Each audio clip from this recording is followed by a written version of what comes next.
Hello there.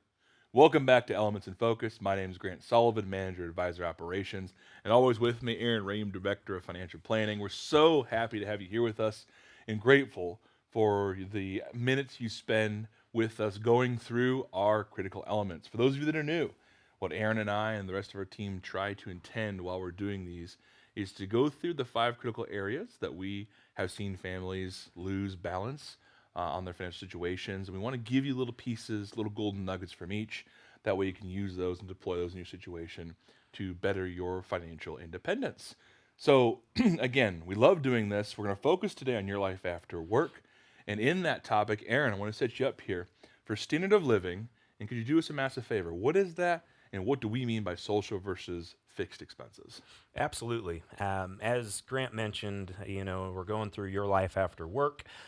For us, that means you're transitioning from your preservation stage of finance into distribution and now using the assets and pensions and incomes that you have to start a strategy for retirement. So, what standard of living to us means is it's what it takes for you to maintain your lifestyle. And when we move from preservation into distribution, our industry, the academic world, tells us that you need to replace a certain percentage of your income. That is 100% false. You need 100% of your standard of living. So if you're used to making $100,000 a year, our industry says you need 70% of that in order to retire or move into your life after work. Well, that's $70,000 a year. Well, if you go through and do your retirement practice year, look at your budget, look at your expenses, and notice that, hey, we're only spending $4,000 or $5,000 a month, that means we need to replace $48,000 or $60,000 worth of standard of living and not that income.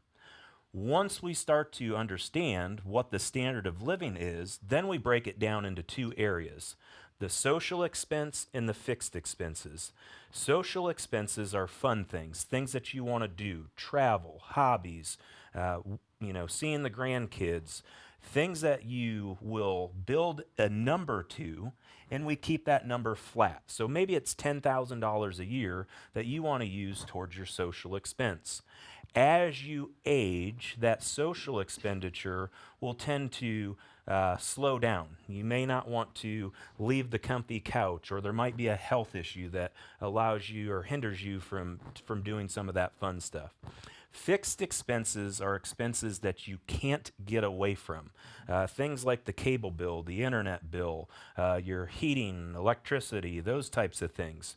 With fixed expenses, what we do is we build an inflation assumption to that, showing those increasing over time so that we're making sure that your standard of living, that need that you have, is continuing growing, especially when we get into inflationary type periods.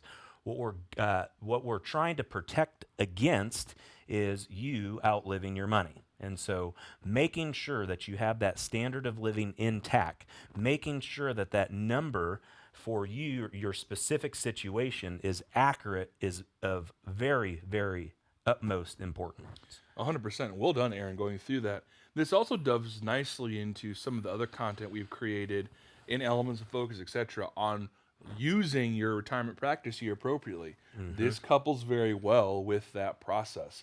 And if you'd like to kind of walk through, if you're thinking about entering your life after work, entering that phase of distribution, and want help designing and thinking through what this means for your situation, how it impacts the longevity of your situation, please go ahead and schedule your complimentary Next Steps meeting. If you're not already meeting with our advisory team, you can call 800-928-4001, and Brittany will get you to one of our qualified team members to help you walk through that situation. You can always ask questions too.